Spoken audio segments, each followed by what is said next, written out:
The ramp of the LCT slams down into a heaving grey Atlantic, and 32 tons of steel lurch forward toward the invisible shoreline of Normandy. But the duplex drive tank never reaches the beach, swells taller than a man tear at the raised canvas flotation screen, the fabric buckling under tons of cold water, and within seconds the tank tilts nose down and vanishes beneath the surface in a rush of white foam and exhaust smoke. Inside the sinking hull, the crew claw at hatches already pinned shut by the weight of the sea, the compartment filling with salt water so cold it stops the breath. 27 of these amphibious Shermans from the 741st Tank Battalion would go to the bottom that morning, their crews entombed in steel boxes never designed to swim. 8 others never even left their landing craft, trapped aboard when the sea became too rough to launch.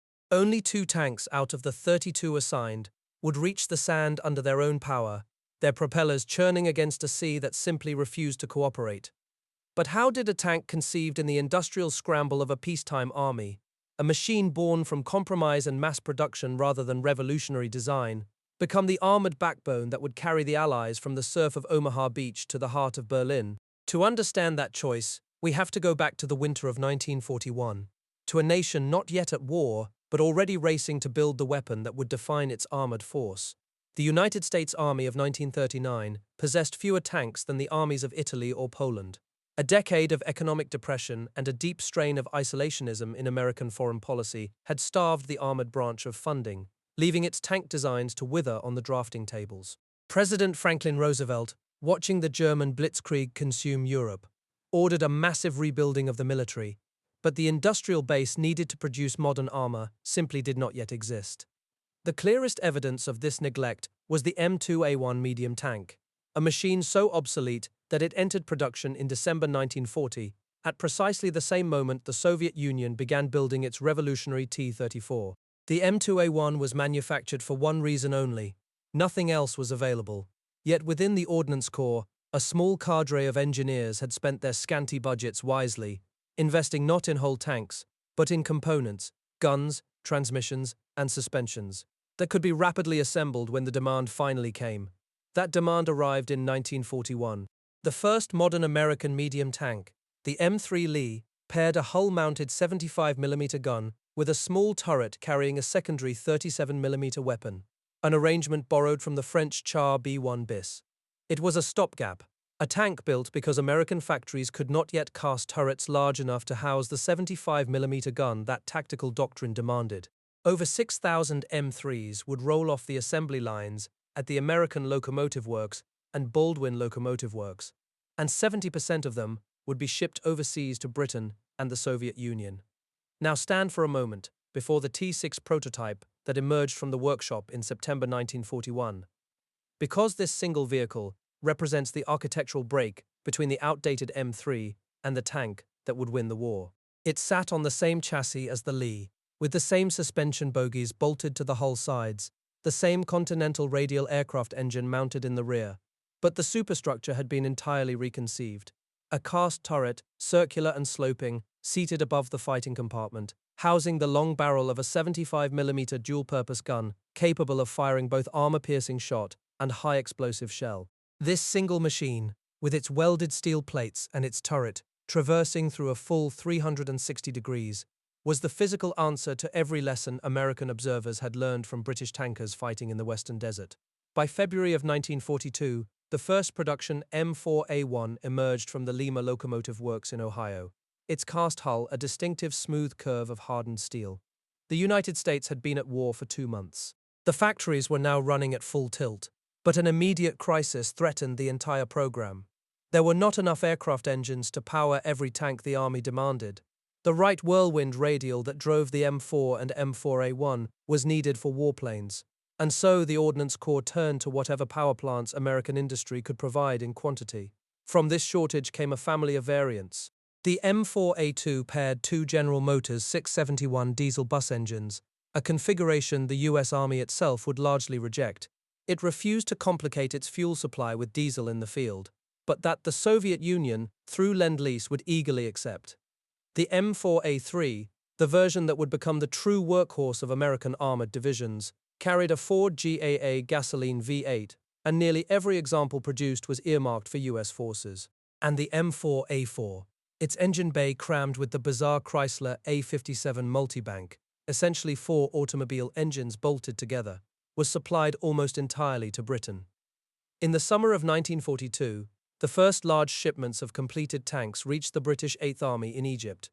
318 M4A1 and M4A2 Shermans, designated Sherman II and Sherman III by the British, were unloaded at the docks and rushed to armoured units, preparing for a decisive offensive against Rommel's Afrika Korps. The British had already adopted the practice of naming American tanks after Civil War generals. The M3 was the Lee, and its modified British version the Grant, and the M4 became, fittingly, the Sherman. American tankers themselves almost never used the name, preferring the cold bureaucratic precision of M4, but in the popular imagination the Sherman stuck. The 2nd Armored Division, the first American unit to receive the M4A1 in large numbers, had its new tanks for only a few weeks before they were stripped away and shipped to Egypt to reinforce the British. The division would have to wait for fresh production to re-equip, training stateside, while the first Shermans rolled toward their baptism of fire on the North African coast. The machine that had been designed in haste, engineered from existing components, and manufactured in sprawling locomotive works and steel car plants, was about to be tested against the Wehrmacht's veterans of the Desert War. By mid-September 1942, the tanks were in British hands, their 75mm guns bore-sighted, and their radial engines tuned for the desert grit. The crews who would take them into action at a place called El Alamein were already learning that this American machine started more reliably and broke down less often than any British tank they had driven. Whatever its future flaws, and there would be many, paid for in blood, the Sherman was ready. The workhorse had arrived. The night of October 23, 1942, erupted with the thunder of more than 800 British guns along a 40-mile front in the Egyptian desert. The Second Battle of El Alamein had begun, and rolling forward through the sand in the vanguard of the attack were machines no British tanker had ever taken into combat before. These were the first Shermans to see action, 318 M4A1 and M4A2 tanks, shipped from American factories that summer and designated by the British as the Sherman II and Sherman III, named after the Union general who had ground the Confederacy to dust 80 years before. The British crews who had fought across North Africa in undergunned Crusaders and thin-skinned Valentines recognized immediately what the Sherman offered them. Its 75mm dual-purpose gun could fire both armor-piercing shot against German Panzer III and IV tanks and high-explosive shells against anti-tank guns and entrenched infantry, a capability their own 2-pounder tanks had sorely lacked. The turret rotated a full 360 degrees under power. The layout was more modern than the M3 Grant, and when the engine started, it kept running through the punishing desert grit with a reliability that felt almost luxurious. But a name is a strange thing in war. The British called it the Sherman, and the name stuck in dispatches, newspapers, and eventually in the popular memory of the entire conflict. The American tankers who would soon take these same machines into battle almost never used that word. To them, it was simply the M4, the medium tank, because the United States Army had its own baptism of fire waiting just 1,000 miles to the west. On December 6, 1942, a platoon of M4s from the 66th Armored Regiment of the 2nd Armored Division clanked forward near a ridgeline called Jibel Bou Aoukar in Tunisia. These were inexperienced crews, trained stateside and shipped across the Atlantic with only the most hurried preparation for what awaited them. When they encountered entrenched German anti-tank guns, the engagement was short and devastating. Most of the platoon's tanks were knocked out within minutes, their thin armor offering little protection against high-velocity German shells fired from concealed positions. The M4's first fight in American hands was an unmitigated disaster. The real reckoning came 2 months later. By February 1943, the 1st Armored Division had been fed into the Tunisian front. Their ranks still mixed with the obsolete M3 Lee medium tank, but increasingly reinforced with M4 and M4A1 Shermans. Lieutenant Colonel Henry Gardner commanded the 2nd Battalion of the 13th Armored Regiment, and his tank, the third he had ridden into combat, bore the name Henry III painted on its cast hull. He had already lost 2 machines to German fire, and he understood better than most that the Sherman's advantages in speed and reliability meant nothing if the enemy could destroy you before you ever closed to effective range. At dawn on February 14th, the Germans launched Operation Frühlingswind, Spring Wind, massive armored thrust by the veteran Afrika Korps aimed directly at the American positions near a dusty crossroads called Sidi Bou Zid. The spearhead included the 21st Panzer Division and the heavy Tiger I tanks of Spads 501, the only Tiger unit in North Africa. When the 3rd Battalion of the 1st Armoured Regiment moved to counterattack, they drove straight into a killing zone where 88mm anti-aircraft guns had been dug in alongside the advancing panzers. The Tigers opened fire at ranges where the Shermans' 75mm shells simply could not penetrate their frontal armor, while the German rounds tore through the American tanks with brutal efficiency. 44 M4 and M4A1 Shermans were destroyed on February 14th alone. Some were knocked out at such long range that their crews never saw what hit them. Others, caught in the open on the rocky Tunisian plain, brewed up so violently that their turrets were blown completely off the hulls as ammunition fires consumed them from within. The American tankers did not go down without a fight. They managed to knock out perhaps 19 German tanks before succumbing, but by nightfall, the 3rd Battalion had effectively ceased to exist as a fighting force. The following morning, February 15th, Combat Command C launched a desperate counterattack that only deepened the catastrophe. F Company of the 1st Armoured Regiment was virtually wiped out in a short, savage engagement against Panzer III and Panzer IV tanks. One Sherman, hit by a 75mm round from a German medium tank, burned where it stopped. Another, pierced by a 50mm round, sat dead beside it. The company's tanks lay scattered across the valley floor, south of Sidi Salem, their inexperienced crews dead or struggling out of hatches into the smoke and chaos.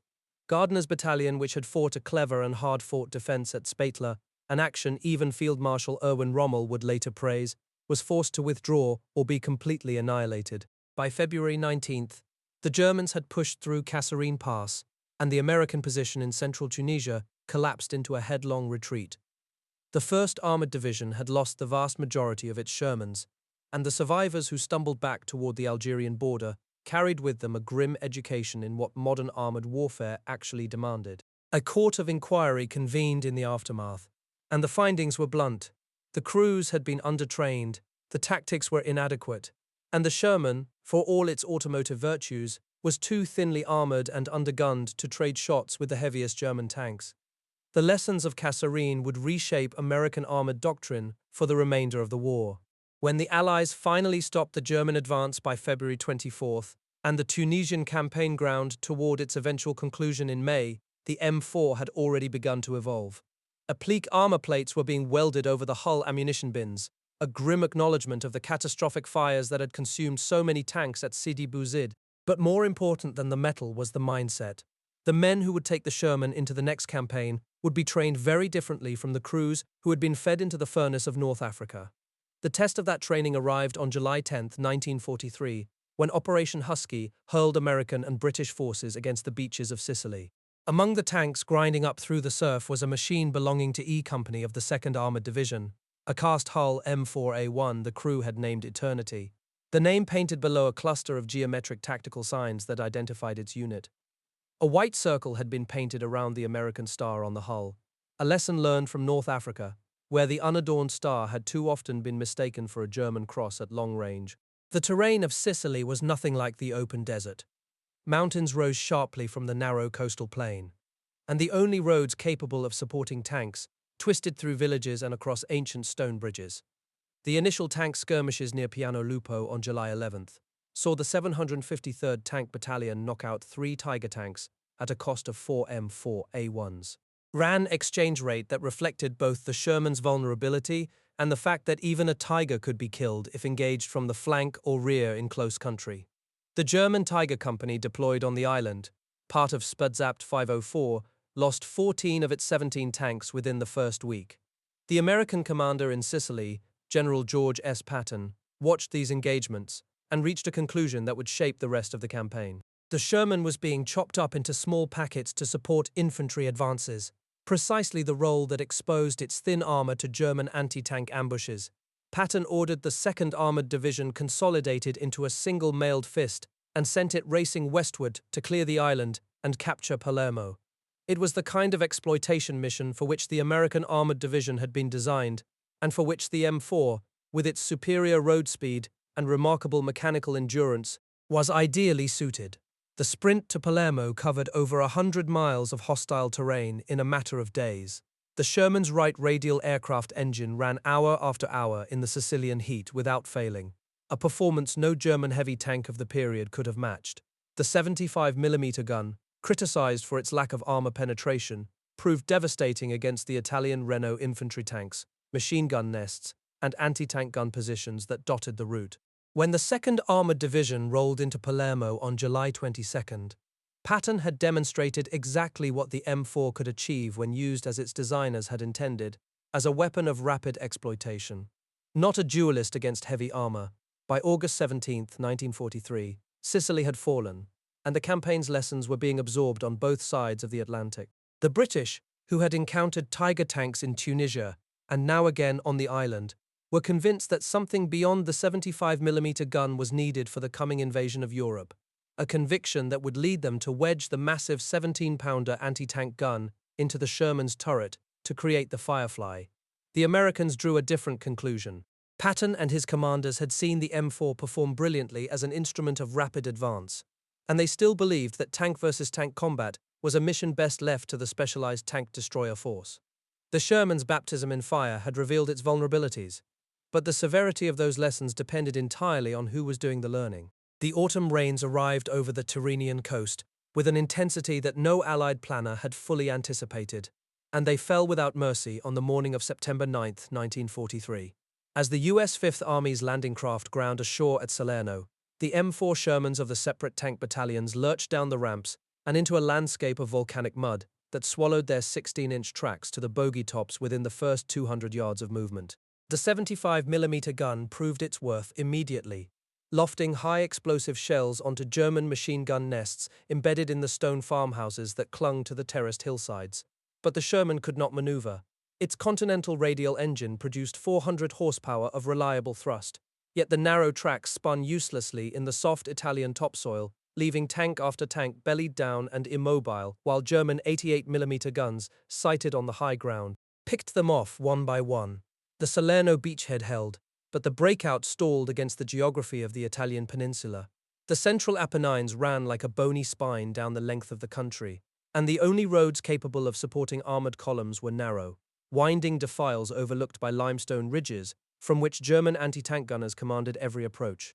The M4's thin side armor, barely an inch and a half of rolled steel, offered no protection against the long-barreled 75mm guns of the German P FW4s that waited in defilade, and the tank's silhouette, higher than its opponents, made it a conspicuous target against the pale rock.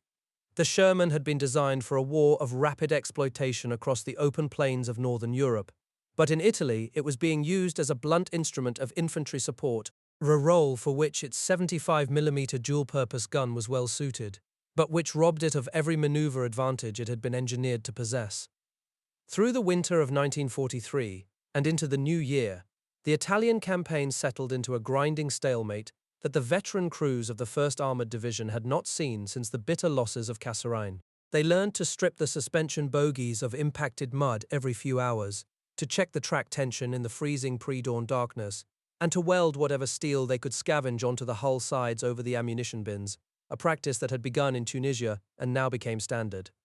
The crews also discovered that the Sherman's gun, when elevated to its maximum angle, could lob shells onto German positions far beyond the line of sight, turning the tank into an improvised howitzer that fired from the relative safety of reverse slopes. It was a way of staying alive, but it was not what the tank had been built for, and every crewman knew it. On January 22, 1944, Operation Shingle hurled the 6th Corps onto the beaches at Anzio, an outflanking maneuver intended to unhinge the entire German defensive line south of Rome. The M4A1s of the 1st Armored Division rolled out of the open bows of LSTs directly onto the sand, their hulls painted with the white circled stars that had become standard since Sicily, and for a brief moment the advance inland was swift. Then the German commander, Field Marshal Albert Kesselring, reacted with a speed that shocked the Allied High Command. He sealed the beachhead with a ring of steel, moving veteran panzer and infantry units into the surrounding hills with such speed that the Anzio perimeter became a siege almost overnight. The Shermans that had been intended for a lightning thrust into the Alban Hills now found themselves dug into firing positions, their engines idling, waiting for German attacks that came in waves day after day. Inside the beachhead, the M4 crews adapted to the static warfare with an ingenuity born of desperation. The tank named Foolish Fella, an M4A1 of the headquarters company of F Company, 13th Armored Regiment, sat hull down behind a rubble berm near the front line, its 75mm gun wearing the platoon identification bands that the division had adopted to simplify battlefield recognition. Around the turret and across the glacis plate, the crew had lashed double rows of spare track links, an improvised standoff armor meant to detonate German hollow-charge warheads before they could strike the hull itself. It added more than a ton of weight to the tank, strained the already overtaxed suspension, and reduced the engine's lifespan. But against the Panzerfaust, the deadly shoulder-fired rocket launcher that German infantry now wielded in large numbers, it offered a marginal chance of survival that the factory-installed armor simply could not guarantee. The stalemate at Anzio lasted through 4 months of grinding trench warfare, and the Shermans adapted into roles that their designers had never envisioned. Crews filled sandbags and stacked them on the engine decks and hull fronts, sometimes mixing the sand with cement they scavenged from demolished Italian buildings to create a crude concrete applique that absorbed the thermal jet of a Panzerfaust just long enough to prevent penetration. The tanks were used for indirect fire missions, their gun tubes elevated according to improvised artillery tables, and the M7 105mm howitzer motor carriages based on the Sherman chassis provided the bulk of the armored field artillery support. The British, who had been watching the Italian fighting with the hard-won experience of the Western Desert behind them, accelerated their program to mount the devastating 17-pounder anti-tank gun into a modified Sherman turret, a weapon they called the Firefly, and one that would soon become the most feared Sherman variant on the European battlefield. The breakout from Anzio, codenamed Operation Buffalo, began on May 23, 1944, as the skies cleared and hundreds of Sherman tanks that had been staged in the beachhead's rear areas poured forward through lanes cleared in the German defenses. The 1st Armored Division moved like a coiled spring suddenly released, the pent-up energy of 4 months of static warfare surging into the assault, and the German defenders who had grown accustomed to Allied passivity were shattered along the line of the Albano Road. Lieutenant General Mark W. Clark, commanding the U.S. Fifth Army, watched as an M7 howitzer motor carriage of the 91st Armored Field Artillery Battalion threw shell after shell into the collapsing German positions, the spent cardboard packing tubes piling up around the vehicle like a monument to the weight of American industrial firepower. On May 25th, near the town of Cisterna, the M4 tanks of the 1st Armored Division fought the largest tank engagement of the Italian campaign, and they inflicted a stinging defeat on the German armor. 15 Tiger, 1 heavy tanks, the same model that had terrorized the American crews at Kasserine, were destroyed in a single day of close-range fighting, their thick armor penetrated by the Sherman's 75mm gun from the flanks at ranges of less than 500 yards. The American tankers had learned the hard lessons of North Africa, and they used the terrain, the smoke rounds that blinded the German gunners, and their superior numbers to overwhelm a technologically superior opponent. 2 days later, however, the division encountered a new enemy near Velletri, the Panther medium tank, its sloped frontal armor impervious to the Sherman's 75mm armor, piercing rounds at any practical combat range, and its long 75mm KWK-42 gun, capable of punching through the M4's front at over 1,000 yards. The Panther was not a rare heavy tank like the Tiger. It was the new standard German Panzer, and it outclassed the Sherman in every measure of armor and firepower. On June 4, 1944, the M4 tanks of the 1st Armored Division rumbled into Rome, past the shattered pillars of the ancient city, their crews greeted by throngs of Italian civilians who pressed forward to touch the tanks as if they were liberating saints. The Sherman had carried the American armored force through Salerno, through the winter stalemate, through the agony of the Anzio beachhead, and through the final drive into the capital, but the encounter with the Panther had sent a shock through every tank battalion in Italy. The calls for a better gun, louder now than they had been since the first Tiger appeared in Tunisia, were no longer the complaints of a few frustrated commanders. They were the collective demand of an army that had seen with brutal clarity what it would face in the coming war beyond the Alps. 2 days after Rome fell, the invasion of Normandy began, and the M4 Sherman was about to fight the decisive campaign of the European war with a weapon that its own crews increasingly regarded as insufficient. As we have seen, the landings at Omaha were a brutal filter that only the luckiest tanks survived. Once ashore, the Shermans confronted an enemy the planners had underestimated, the bocage. These ancient Norman hedgerows, earthen banks crowned with dense, interwoven roots and thorn, boxed the roads into sunken lanes, and every field became a fortress. An M4 could not build enough speed to plow through. Instead, the tank climbed the bank, exposing its thin belly armor to German Panzerfaust teams waiting in the next field. The solution came from Sergeant Curtis Cullen, who welded a set of steel prongs to the transmission housing of his tank, allowing the tank to bite into the roots and shove the hedgerow aside without rearing up.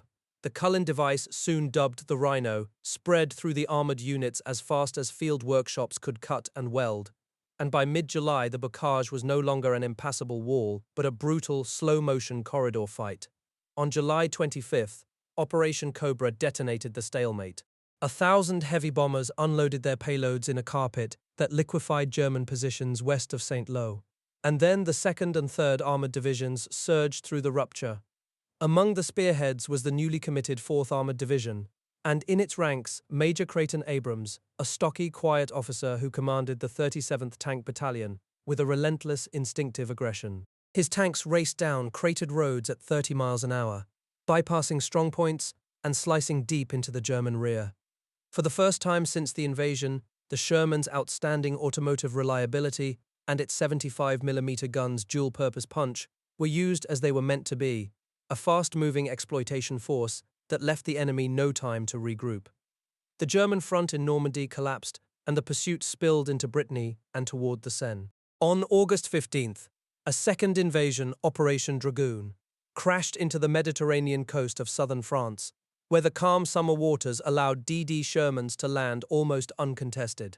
Among the forces pouring ashore was the French 2nd Armored Division, the 2nd Division Blindé, commanded by General Philippe Leclerc, a gaunt, intense soldier who had sworn to liberate Paris. On August 25th, Leclerc's M4A2 tanks, diesel-powered Shermans built for Lend-Lease and crewed by Free Frenchmen, rolled down the Champs-Élysées under a sky white with fluttering handkerchiefs. The moment was more than symbolic. It demonstrated that the M4, for all its shortcomings, was a tank that could be produced in numbers sufficient to arm both an American and an Allied army simultaneously. But the Germans had not yet spent their armor. In the Lorraine region during mid-September, the 5th Panzer Corps massed over 300 tanks, many of them the new Panther, and lunged at the American flank near Aricourt. The 4th Armored Division, with Abrams' 37th Tank Battalion at the center, absorbed the blow and shredded the German offensive in a 4-day melee that became the largest tank battle on the Western Front since the Normandy landings. American crews, now hardened by weeks of combat, used terrain and smoke rounds to blind the Panthers, then closed to ranges where even the older 75mm gun could punch through the thinner side armor. When the firing stopped, the Germans had lost 107 tanks and 30 assault guns. American losses stood at 14 AM4 mediums and 7 light tanks. The victory was not one of technology. The Panther still outclassed the Sherman in a straight slugging match, but of crew training, combined arms coordination, and the grim arithmetic of replacement. The United States could feed fresh tanks and fully trained crews into the line faster than Germany could. Autumn rains turned the soil to glue, and the Sherman's narrow tracks, long a complaint in Italy, became a crisis in France. Tanks sank to their hulls on gentle slopes, and the recovery vehicles worked around the clock. The immediate fix was the duckbill, a steel extension bolted to each track link that spread the load over more square inches. It was a patchwork solution, but it kept Shermans moving when they should have been immobile. Crews also began lacing sandbags across the glacis plates, and sometimes welding extra armor plates scavenged from knocked-out tanks, looking for any extra protection against the Panzerfaust rockets that now accounted for more losses than enemy tanks. And inside the supply depots, the new 76mm armed Shermans, the M4A176W and M4A376W, were arriving in growing numbers, though many battalion commanders still grumbled about the smaller high-explosive charge compared to the old 75 encounters with the Panther at any range had made the trade-off unavoidable. And by late November the American tank force was becoming, piece by piece, a more heavily armed and slightly better protected instrument, poised for the final assault into Germany. The fog that descended on the Ardennes on December 16th was an accomplice to catastrophe. German artillery erupted along an 80-mile front, and out of the mist came the last great armored fist of the Third Reich, smashing into American infantry divisions that had been holding a quiet sector. The M4 Shermans were dragged from motor pools, still wearing their summer olive drab, their crews frantically whitewashing hulls and piling sandbags onto glacis plates. The narrow tracks, already notorious in the autumn mud of Lorraine, now struggled against deep snow and frozen ruts. Even as the first tanks fitted with the wider horizontal volute spring suspension, the long-awaited HVSS arrived in scattered replacement lots, their broader tracks biting into the frozen ground, where standard Shermans wallowed. The northern hinge of the German attack fell on St. Vith, where the 7th Armoured Division held for 5 critical days against overwhelming pressure. Their M4s, festooned with sandbags and duckbill track extensions, were outgunned by Panther tanks and Tiger IIs, but used the dense forest and village streets to ambush columns at point-blank range. Every Sherman knocked out was a crew lost or a driver pulled from a burning hatch, but each hour bought time for reinforcements to arrive from the north and south. Far to the south, the 101st Airborne Division was trapped inside the road hub of Bastogne. On December 22nd, the German commander demanded surrender. Brigadier General Anthony McAuliffe replied with a single word that became a legend. But the paratroopers had no tanks of their own. Their salvation depended on a column now racing north from Patton's 3rd Army, the 4th Armoured Division, and at its tip, the 37th Tank Battalion under Major Creighton Abrams. The fighting on the frozen ridgelines south of Bastogne was as savage as any in the war. Abrams pushed his tankers forward through snow that drifted waist-deep, knowing that each hour of delay cost more lives inside the pocket. German Panzer IVs and Panthers lay in ambush along the narrow roads, their high-velocity guns slicing through the thin side armor of Shermans at 1,000 yards. One of his company commanders, Captain James Leach, had just taken delivery of a new tank, a M4A3 with the 76mm gun and the HVSS suspension, which he had named Blockbuster III.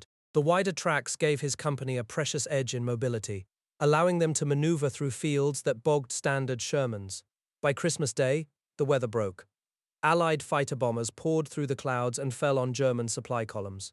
Abrams, sensing the enemy armor was low on fuel and ammunition, ordered a series of sharp flanking attacks, bypassing the main roadblocks and threading through forest lanes. Leach's company, leading the thrust, engaged a German picket line of 2 Panthers at close range, destroying one with a side shot from a 76mm gun and forcing the other to retreat with a thrown track. The way to Bastogne was narrower now, but the German ring was cracking. On the afternoon of December 26th, the lead Shermans of B Company crested the final ridge and saw the steeples of Bastogne below. A single German anti-tank gun fired, the round ricocheting off Leach's mantlet, before the American tanks overran the position. Blockbuster III rumbled into the town at the head of a column of olive-drab armor, passing the foxholes of hollow-eyed paratroopers who stood up and cheered. Leach stood in his turret, pointing to the name painted on his hull, as an improvised corridor, barely a mile wide, was punched through the siege ring. Within hours, trucks and ambulances began flowing in, and the encirclement was broken for good. The relief of Bastogne turned the strategic tide. The German offensive had failed to split the Allied front, and now the immense weight of American logistics began to crush the bulge back. On January 3rd, the 2nd Armored Division smashed the German spearhead at Frandeux, its M4A176W models, mounting the same 76mm gun, proving decisive against a depleted panzer regiment. By January 25th, the salient was eliminated. The German armored reserves bled white of their irreplaceable Panther and Tiger tanks.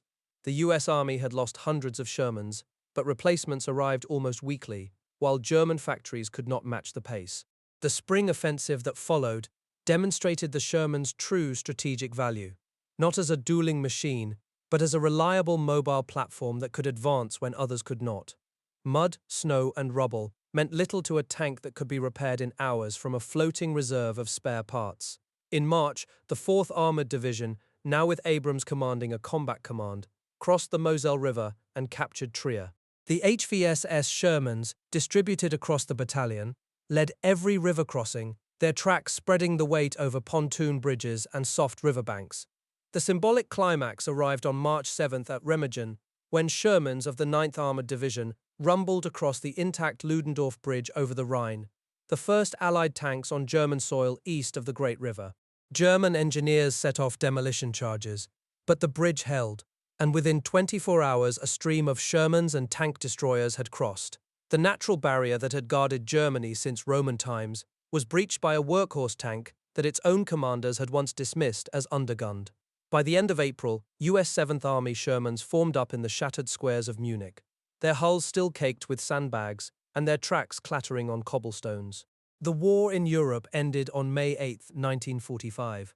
Of the nearly 50,000 M4 tanks built, more than half had been supplied to Allied armies, a testimony to an industrial miracle that had outproduced every German armored plant combined.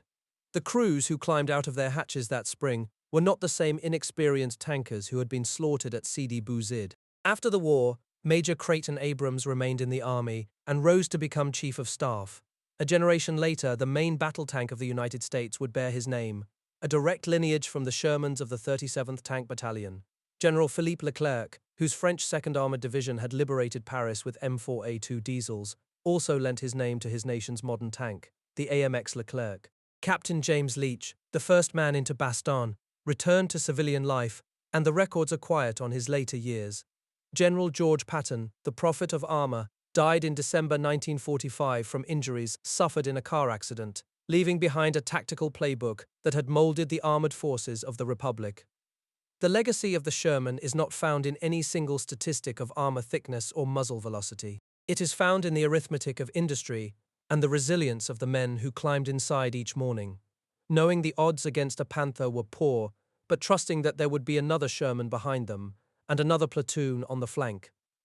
The M4 was the tank that won a production war, a logistical war, and ultimately a human war, carrying the flag from the beaches of Normandy to the heart of the Reich on the narrowest of tracks and, in the end, on the widest of shoulders. We invite you to share your own family stories from the European theatre, letters, photographs, or the memories of fathers and uncles who served in the armoured divisions. If this documentary has brought the steel and snow of 1944 a little closer, please subscribe and like, and join us in remembering the men who made that machinery mean something.